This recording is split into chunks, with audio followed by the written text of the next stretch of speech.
Hello students, स्वागत है आप लोगों का हमारे चैनल डीडी ऑनलाइन कोचिंग पर।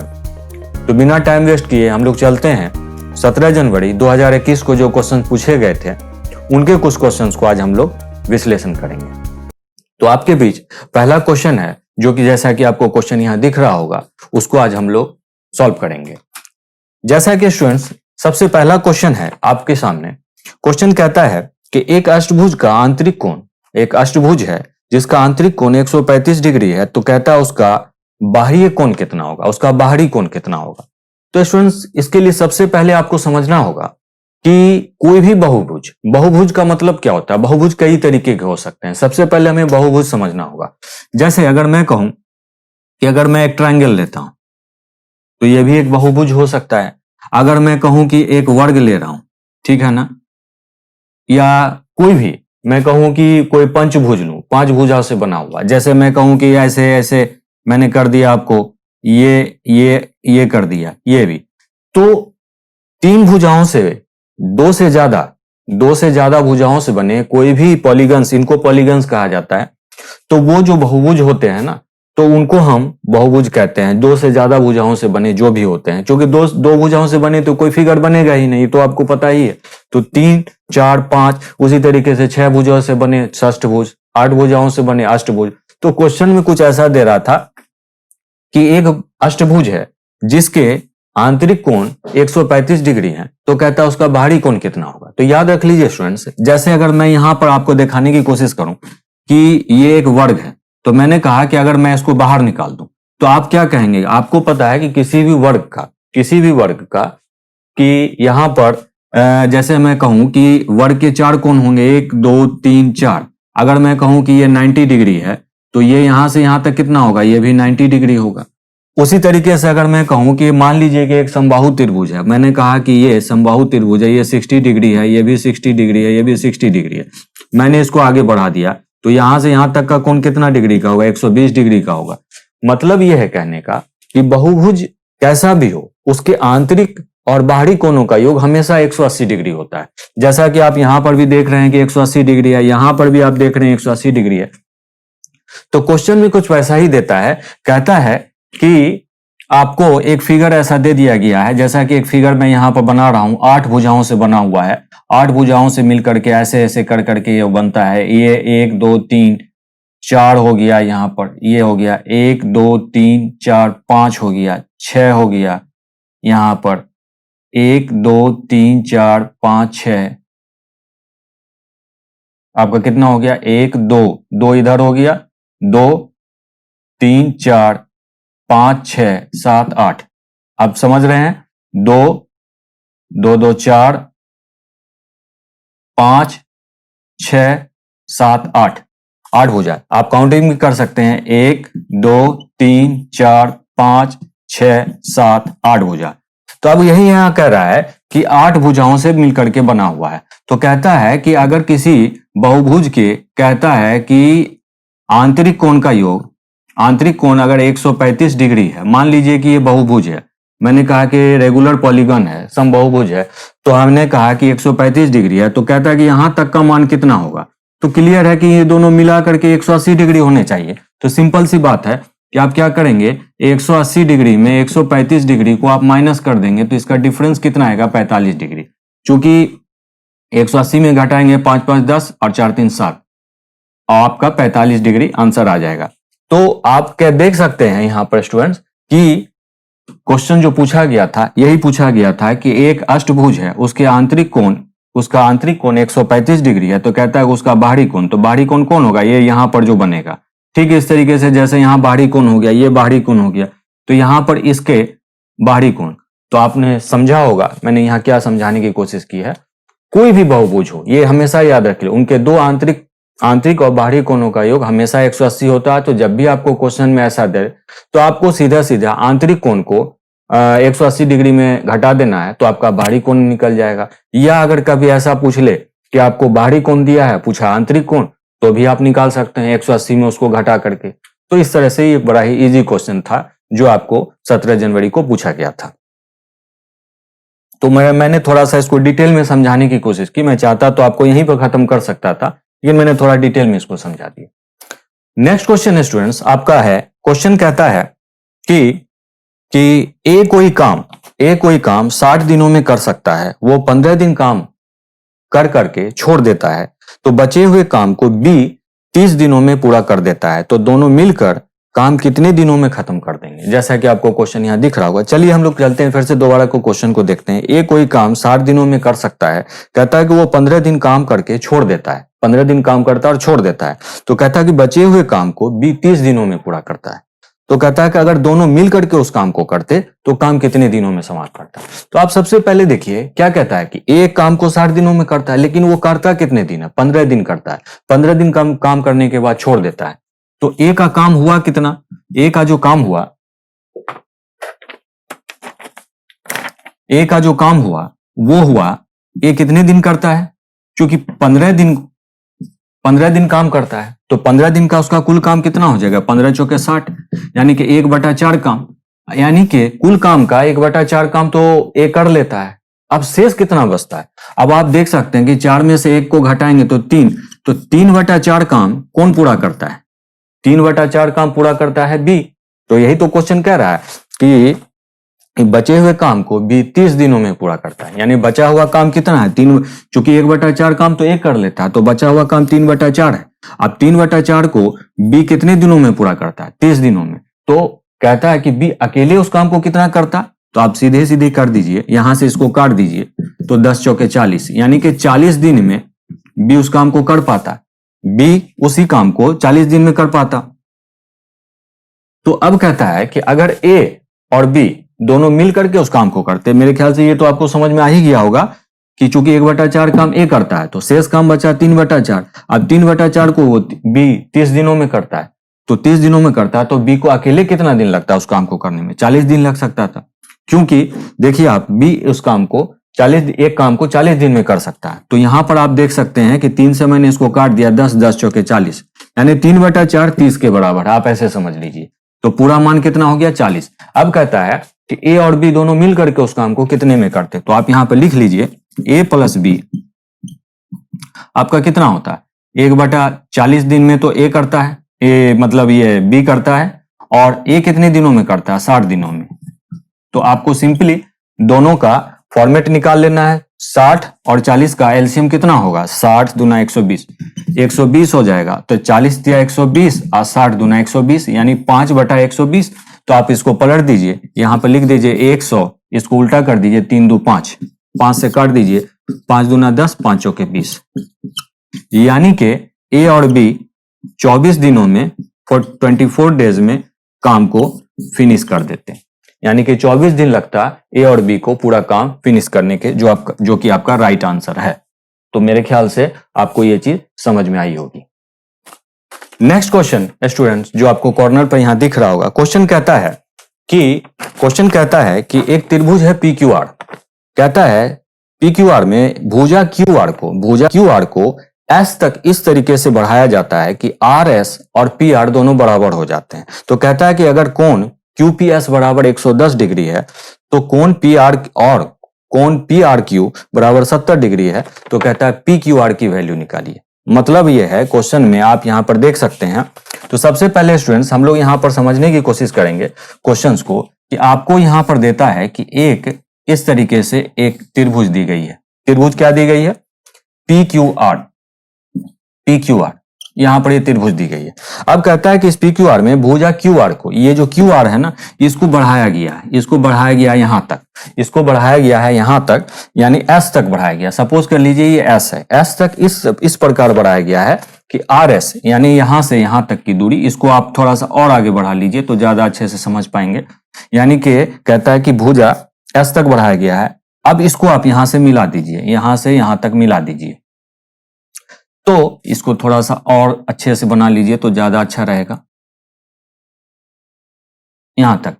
अब कहता है कि आर एस, यानी कि आर एस जो है, इसको आप यहां तक कर लीजिए, आर एस, यानी कि आर एस और पी आर, ये पी आर और आर एस ये दोनों बराबर है। मान लीजिए कि मैंने कहा कि ये वाला पार्ट और ये वाला पार्ट बराबर है, तो कहता है कि यहां पर क्यूपीएस यानी कि यहां का पूरा मान जो है, यहां से यहां तक का मान, ये 110 डिग्री है।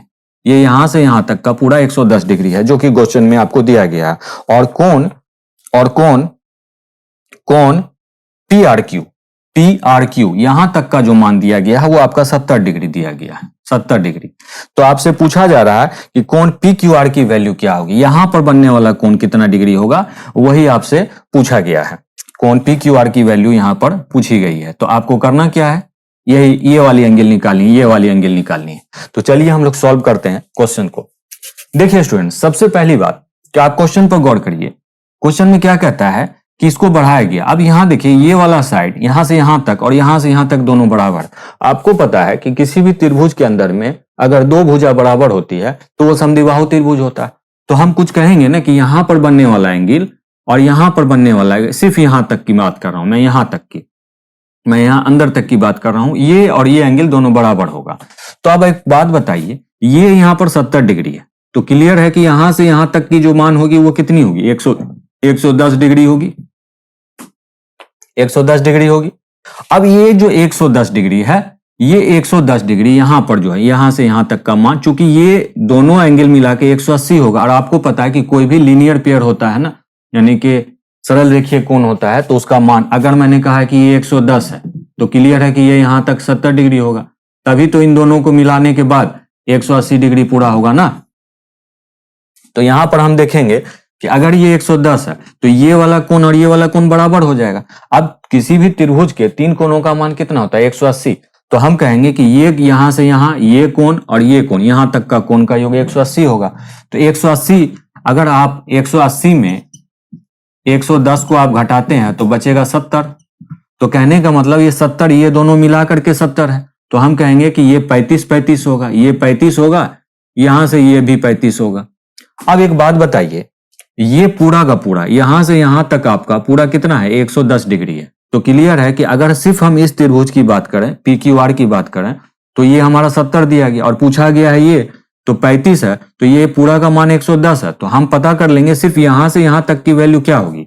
तो यहां से यहां तक की वैल्यू जो हो जाएगी, आप 35 इसमें घटा देंगे तो आपको कितना आएगा, 70 डिग्री, सॉरी 75 डिग्री आएगा, 75 डिग्री आएगा, 75 डिग्री। तो हमने देखा कि सिर्फ यहां तक का जो मान आया, यहां से यहां तक का, वो 75 आया। अब इस त्रिभुज के अंदर में एक तीनों कोणों में से दो कोण का मान पता चल गया है, 75 और 70। तो हमें ये वाला ऑटोमेटिकली पता चल जाएगा। तो कितना होगा, इनको अगर हम जोड़ते हैं तो ये 145 हो जाएगा। 180 में हम 145 डिग्री को घटा देंगे तो हमको कितना आ जाएगा, 4 3 7, यानी कि 35 डिग्री। तो हमें ये पता चल गया कि ये वाला जो मान था 35 डिग्री। और यही हमसे पूछा गया था कि कोण पी क्यू आर की वैल्यू क्या है। तो पी क्यू आर की वैल्यू क्या हो जाएगी, 35 डिग्री हो जाएगी। मेरे ख्याल से आपको अच्छे से समझ में आई होगी बात। अब नेक्स्ट क्वेश्चन जो स्टूडेंट्स आपके बीच आ रहा है वो कुछ ऐसा है। ये क्वेश्चन आपका है, कहता है कि साइन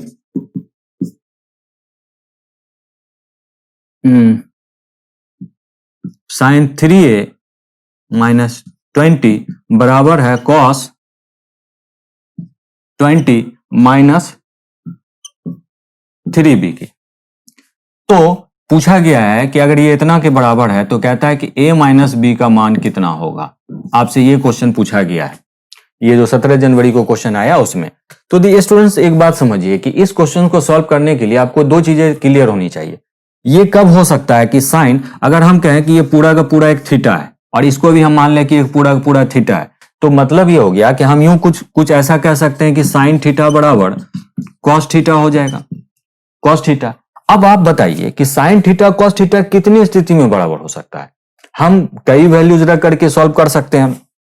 हम ये कह सकते हैं कि जैसे साइन 30 डिग्री का मान कितना होता है, साइन 30 डिग्री का मान, अगर हम यहां थीटा के लिए थीटा का मान हम रख लें, यहां पर इसके लिए 30 डिग्री हम मान लें, थीटा का मान हम 30 डिग्री मान लें, और यहां पर हम मान लें कि कॉस 60 डिग्री। तो अब जैसे कि मैंने कहा कि ये डबल कर दें, हम कह सकते हैं कि जैसे अगर मान लो कि मैंने कहा कि साइन 30 डिग्री मैं यहां रख दूं और यहां पर मैं रख दूं कॉस 60, तो आपको पता है कि साइन 30 डिग्री का मान कितना होता है, साइन 30 डिग्री का मान होता है 1/2। तो कॉस 60 डिग्री का मान कितना होता है, 1/2। ठीक उसी तरीके से अगर मैं कह दूं यहां पर कि अगर मैं कह दूं कि साइन 45 डिग्री और मैं कह दूं यहाँ पर साइन कॉस 45 डिग्री, तो इन दोनों का मान 1/√2 हो जाएगा, 1/√2 हो जाएगा दोनों का, 45 का। तो यहां हमें क्या पता चल रहा है कि जब मैंने यहां पर 30 रखा था और यहां पर 60 रखा था, तो दोनों को मिला करके हमें कितना मिला था, 90 डिग्री। फिर मैंने यहां पर 45 रखा और फिर 45 रखा, तो हमने देखा कि दोनों को मिला के 90 डिग्री। तो ऐसी सिचुएशन तभी आ सकती है कि जब इनका और इनका, इन दोनों का योग हमें 90 डिग्री हो जाए, 90 डिग्री हो जाए, तभी यह संभव हो सकता है। इसको चलेंगे, सॉल्व करेंगे। तो हम करेंगे क्या कि बराबर की स्थिति दिखाने के लिए हम यहां पर ले लेंगे कि 3a, हमें यह पता चल गया कि ये यहां तक का और यहां तक का योग हमें 90 डिग्री होना चाहिए, तभी यह संभव हो सकता है कि ये दोनों स्थिति बराबर हो, यानी साइन और कॉस बराबर हो सकता है जब इसका योग और इसका योग 90 डिग्री होगा। ये हमेशा आप याद रख लेंगे जब भी ऐसे क्वेश्चन, और अभी रिसेंटली बहुत सारे एग्जाम जो हुए हैं एनटीपीसी के, उसमें इस तरह के क्वेश्चन आए। तो हम क्या करेंगे, 3a 20 और प्लस 20 माइनस 3b बराबर 90 डिग्री कर देंगे। तो हम यहां देखते हैं कि ये माइनस में 20 है, ये प्लस में कट जाएगा। अब 3a यहां बच गया, माइनस 3b बच गया बराबर 90 डिग्री। अब आप 3 यहां से कॉमन ले लीजिए, a माइनस b बराबर 90 डिग्री। तो यहां से आप काट दीजिए तो आपको 30 डिग्री आता है। तो फाइनली हम क्या देखते हैं कि a माइनस b का मान कितना आता है, 30 डिग्री, और यही आपका 30 डिग्री राइट आंसर है। यही आपसे पूछा गया था कि a माइनस बी बराबर व्हाट, तो a माइनस बी बराबर आपका कितना आएगा, 30 डिग्री आएगा। यही आपका राइट आंसर हुआ। चलिए, अब आपका नेक्स्ट क्वेश्चन स्टूडेंट जो आ रहा है वो कुछ ऐसा है, जो क्वेश्चन आपका दिखता है 3 का पावर 45 है और -1 है, और दूसरी स्थिति देता है कि 3 का पावर 35 है और -1 है। अब कहता है कि इसका SCF फाइंड कीजिए, यानी कि इसका SCF, इसका मॉसो पूछा जा रहा है। अब ये बड़ा ही डिफिकल्ट लग रहा है कि इसका मॉसो कैसे निकाला जाए, लेकिन बड़ा इजी सवाल है, आप हमेशा याद रख लीजिए। देखिए, इसके लिए मैं आपको एक फॉर्मेट बताता हूं स्टूडेंट, जो आपके माइंड में हमेशा रहना चाहिए। याद रख लीजिए, जब भी कुछ ऐसी सिचुएशन हो ना, याद रख लीजिए, जब भी कुछ ऐसी सिचुएशन हो, और यहां पर आप याद रख लीजिए जो n है ना, ये n अगर विषम हो, यानी कि विषम का मतलब होता है ऑड नंबर हो, विषम संख्या हो, ऑड हो, तो आप हमेशा याद रख लीजिए कि ये दी गई संख्या, दिया गया एक्सप्रेशन हमेशा x माइनस 1 से डिविजिबल होगा, यानी कि x माइनस 1 से डिविजिबल होगा। आप यहां 1 भी रख लीजिए, 1 नहीं भी रखेंगे तो 1, चलिए यहां तो 1 दिया था, मैं 1 नहीं रख करके मैं कहता हूं कि मैं यहां पर y कर देता हूं। सपोज कर लिए मैंने y कर दिया, हटा दीजिए 1 को, हटा दीजिए, आप y कर दीजिए, क्योंकि 1 मैंने इसके पॉइंट ऑफ व्यू से रख दिया था। अब आप मान लीजिए x माइनस वाई से हमेशा डिविजिबल होगा, यानी ये दिया गया जो मान होगा वो x माइनस वाई, इन दोनों के अंतर से हमेशा डिविजिबल होगा। इस बात को आप हमेशा याद रख लीजिए। तो इसी रिलेशन को हम यहां पर पुट करेंगे। आपने समझा मैंने क्या बोला? अगर आपको ऐसा दिया हो x का पावर n माइनस वाई का पावर n, और ये दी गई संख्या दोनों सेम हो, और n अगर विषम संख्या हो, यानी कि ऑड नंबर हो, इसको ऑड नंबर बोलते हैं, ऑड नंबर हो, तो ऐसा दिया गया एक्सप्रेशन हमेशा x माइनस वाई से डिविजिबल होता है, यानी कि कटता है। इस चीज को आप हमेशा याद रखेंगे। अब चलिए हम लोग इस क्वेश्चन को सॉल्व करते हैं। क्वेश्चन यहां कहता है 3 का पावर 45 है, तो 3 का पावर 45 को हम ऐसा लिख सकते हैं क्या, 5 नंबर 45 माइनस 1। अब यहां पर आप 9 लिखिए ना लिखिए, इसको आप ऐसे कर दीजिए। अब दूसरा हम करते हैं, दूसरा हम यहां पर ऐसा करते हैं, यहां हम इसको भी कुछ वैसा ही कर देते हैं। यहां कर देते हैं 3 का पावर 5 और यहां 7 कर देते हैं, और यहां भी 1 का पावर 7 कर देते हैं। अब आप क्या देखते हैं कि ये अंदर की संख्या हो गई, ये 3 का पावर 5 अंदर की संख्या हो गया, इसका पावर जो है वो विषम संख्या है। ये भी 3 का पावर 5 अंदर की संख्या है, और ये उसका पावर जो है 7, और यहां भी 7, ये भी विषम संख्या है। तो नियम के हिसाब से 3 का पावर 5, 3 को 5 बार लिखने पर क्या मिलता है, 3 को अगर आप 5 बार लिखिए, 3 को अगर 5 बार लिखिए तो क्या आता है, 243 आता है, 243 आता है। तो हम कहेंगे यहां तक का मान हमारा कितना हो गया, 243, और यहां भी सेम 3 का पावर 5 243 हो जाएगा। अब 243 में 1 घटा दीजिए आप, तो -1 यानी 242। तो कहने का मतलब हो गया, यहां भी आप वही कर सकते हैं, 3 का पावर 5, तो ये भी 243 होगा, 243 होगा, इसमें 1 घटा देंगे 243, यानी कि ये भी 242 से कट जाएगा और ये भी 242 से कट जाएगा। तो आपका फाइनल आंसर क्या आ गया 242, यानी कि इसका जो एचसीएफ निकल करके आया वो कितना आया 242। आपको वही एक्सप्रेशन जो मैंने दिया था उसी एक्सप्रेशन पर इस क्वेश्चन को सॉल्व करना है। ठीक है स्टूडेंट, अब आपका नेक्स्ट क्वेश्चन जो आ रहा है वो कुछ ऐसा है। क्वेश्चन कहता है कि एक वर्ग है यानी कि एक स्क्वायर है, उसके बाहर तथा अंदर बने वृत्तों का क्षेत्रफल का अनुपात क्या होगा।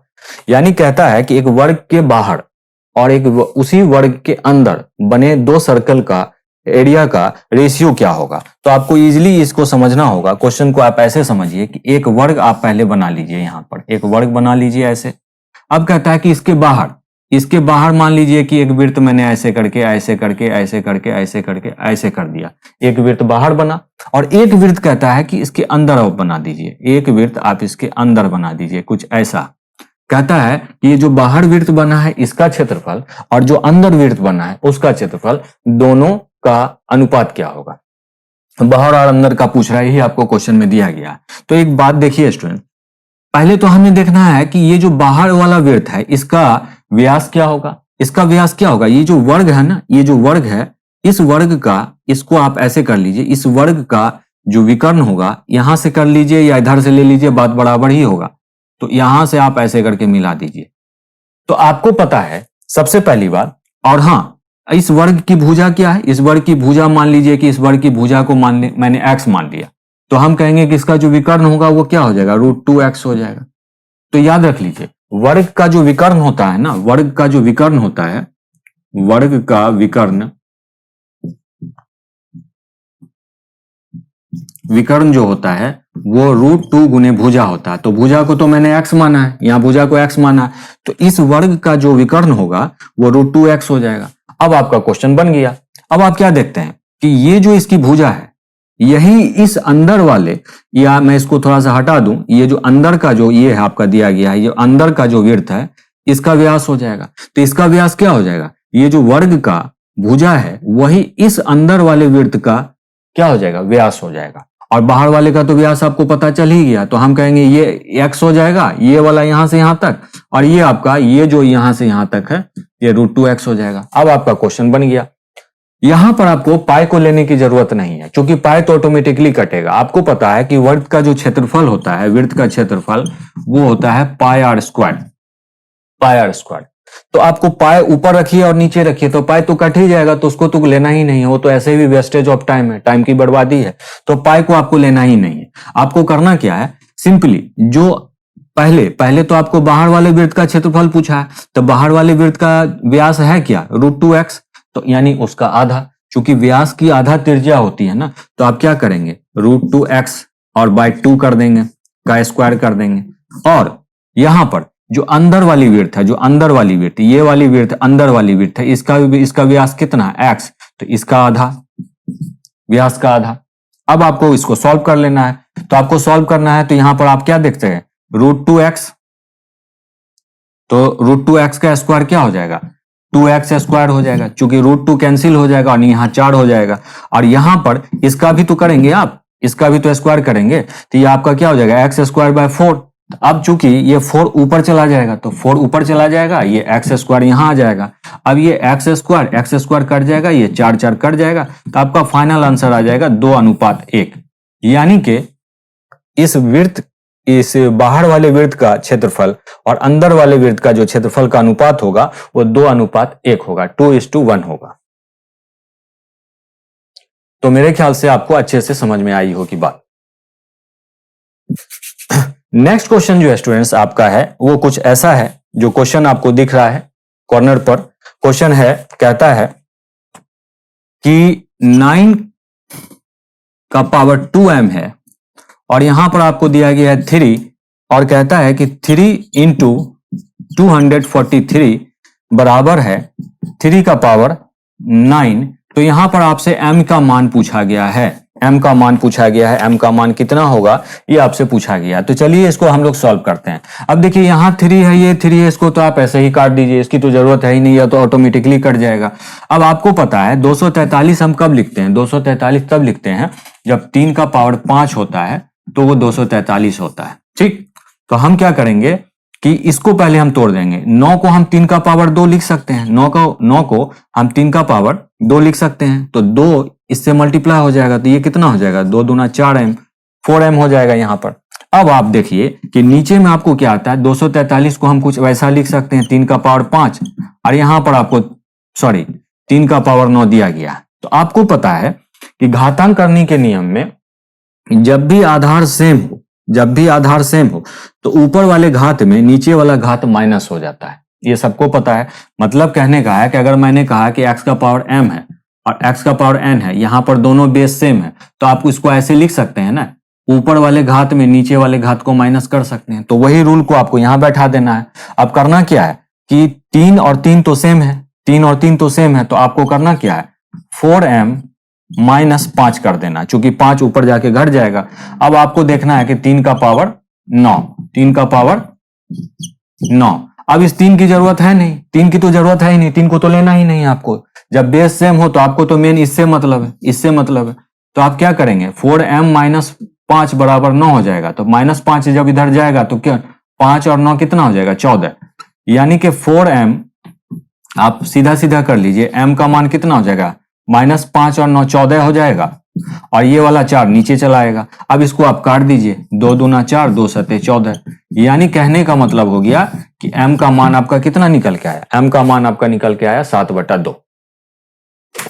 अब नेक्स्ट क्वेश्चन स्टूडेंट जो आपका आ रहा है, क्वेश्चन है ये है, कहता है कि उस मीनार का उन्नयन कोण क्या होगा जिस मीनार की ऊंचाई तथा परछाई दोनों बराबर है, ऊंचाई और परछाई बराबर है। तो ये बड़ा इजी ही क्वेश्चन उन्होंने पूछ लिया है। जैसे मान लीजिए कि आपके पास देता है कि एक मीनार है, मान लीजिए कि ये मीनार है। अब मीनार है यहाँ पर, और कहता है कि मीनार की ऊंचाई, ये ऊंचाई हो गई और ये इसकी परछाई हो गई। क्योंकि यहां से परछाई ऐसे बनेगी ना इधर, तो ये आपकी परछाई हो गई, ये ऊंचाई हो गई। कहता है कि ये दोनों बराबर है। कहता है कि उस मीनार का उन्नयन कोण, अब उन्नयन कोण यहां से, उन्नयन कोण हम क्या देखते हैं, अब मीनार का उन्नयन कोण ऐसे अगर हम देखते हैं यहां से, तो यहां से यहां एक बनेगा इस तरीके से उन्नयन कोण, एंगल ऑफ एलिवेशन।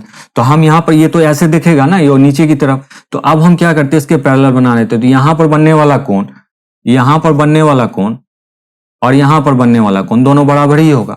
तो हम क्या करेंगे, उन्नयन कोण चाहे ऊपर से देखे या नीचे से देखे, बात तो बराबर ही है। या आप ऐसा कीजिए कि इसको हटा ही दीजिए तो ज्यादा अच्छा है, सीधा सीधा आप रख लीजिए कि इसका उन्नयन कोण पूछा जा रहा है। तो आप इसको सिंपली, आप सबको पता है कि इसका मान कितना होगा, 45 डिग्री होगा। ये आपको बताने की जरूरत नहीं है, सबको पता है ये चीज। अब कहता है कि ये और ये, मान लीजिए कि इसको हमने x मान लिया, इसको हमने x मान लिया। तो हमें कहता है क्योंकि इसकी लंबाई, ऊंचाई और परछाई दोनों बराबर है, तो अगर हम कहेंगे कि tan थीटा बराबर लंबाई बट, ये है ना परपेंडिकुलर बाय बेस हो जाएगा, यानी लंब बटे आधार। तो लंब इसका कितना है, x है, और आधार कितना है, x है। अब इन दोनों को अगर आप काटते हैं तो 1 मान दे देगा। और आपको पता है कि tan थीटा की वैल्यू अगर 1 आती है तो मतलब किस स्थिति में होता है, tan 45 डिग्री का मान 1 होता है। तो हम कहेंगे 45 बराबर 1, तो यहां पर हमें क्या निकला है, उसका एनुअन कोण जो ये वाला मान हुआ वो हो गया आपका 45। ये आपका फाइनल आंसर था, जो कि बड़ा ही इजी क्वेश्चन पूछा गया था आपसे। चलिए हम लोग अपना नेक्स्ट क्वेश्चन करते हैं।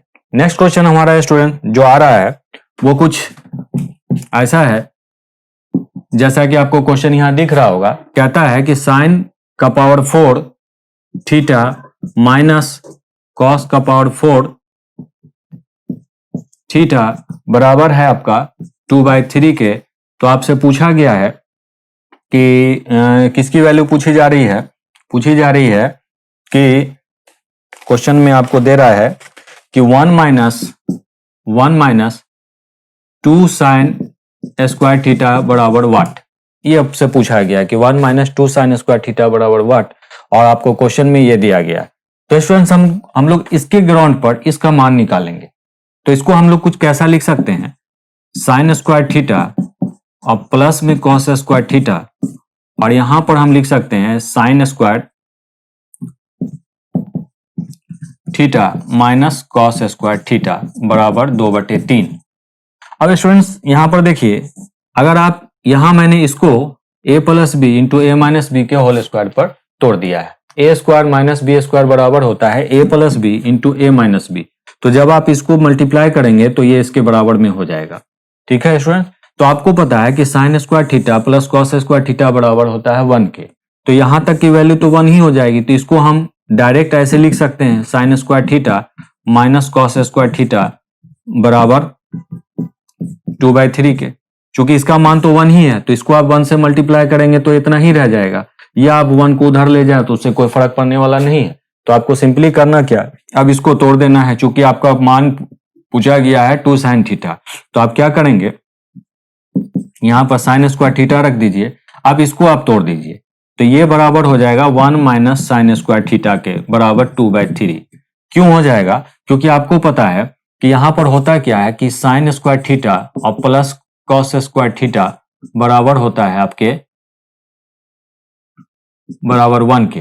तो अगर मुझे कोई कहे कि कॉस स्क्वायर थीटा का मान निकालना, तो 1 माइनस साइन स्क्वायर थीटा हो जाएगा। यही रिलेशन को मैंने यहाँ पर पुट कर दिया है, इसी रिलेशन के तहत आपको ये क्वेश्चन सॉल्व करना है।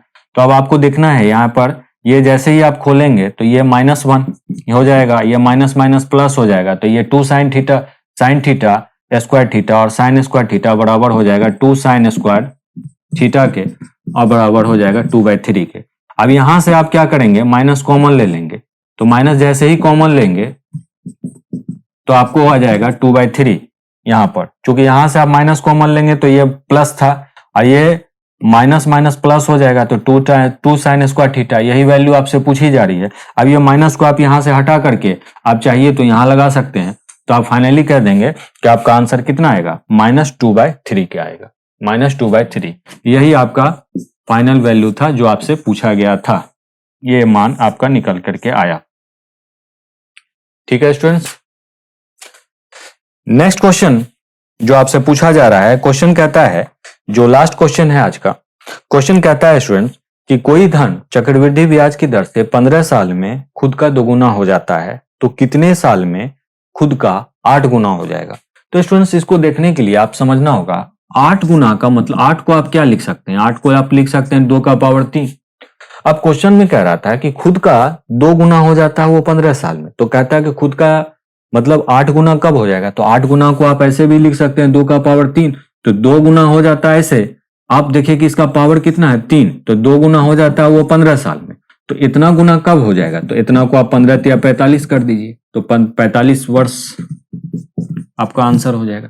45 साल आप ऐसे भी कर सकते हैं, नहीं तो आप समझ पा रहे होंगे मैं यहाँ क्या बोलने की कोशिश कर रहा हूँ। क्वेश्चन कहता है कि कोई धन 15 साल में अपने का 2 गुना हो जाता है, तो 2 गुना यहाँ पर 2 का मतलब ये हो गया, यानी 2 पर पावर 3 है, यानी कि 2 3 टाइम्स चला होगा। 2 की रिपीटेशन कितनी होगी, आप इसको ऐसे समझ लीजिए, 2 की रिपीटेशन कितनी बार हुई है, 3 बार हुई है, तो हर बार वो 2 गुना होने के लिए 15 साल लेता है। तो 15 साल यहाँ भी लेगा, 15 साल यहाँ भी लेगा, 15 साल यहाँ भी लेगा, तो 15 या 45 हो जाएगा। अगर आप ऐसे नहीं समझ पा रहे हैं तो इसको आप ऐसे भी समझ सकते हैं।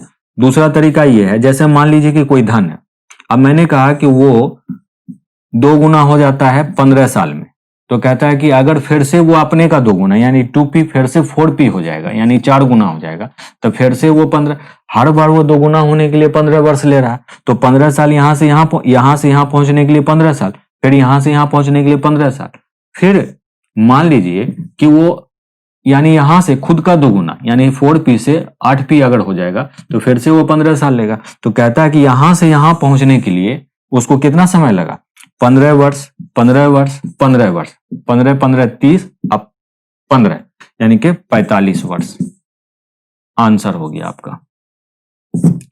तो आप ऐसे भी समझ सकते थे, ऐसे भी समझ सकते थे, दोनों तरीके से आपको यह बात समझ में आ गई होगी कि इसका आंसर क्या आएगा, 45 ईयर्स। हालांकि बहुत आसान है, 2 का घात कर लीजिए, इसका शॉर्ट ट्रिक से ही है। जब भी आपको अगर मैं यहाँ पूछता कि 16 गुना हो जाएगा, तो 16 गुना के लिए आप क्या करते, अगर कहता है 16 गुना तो आप 2 का पावर 4 लगते हैं।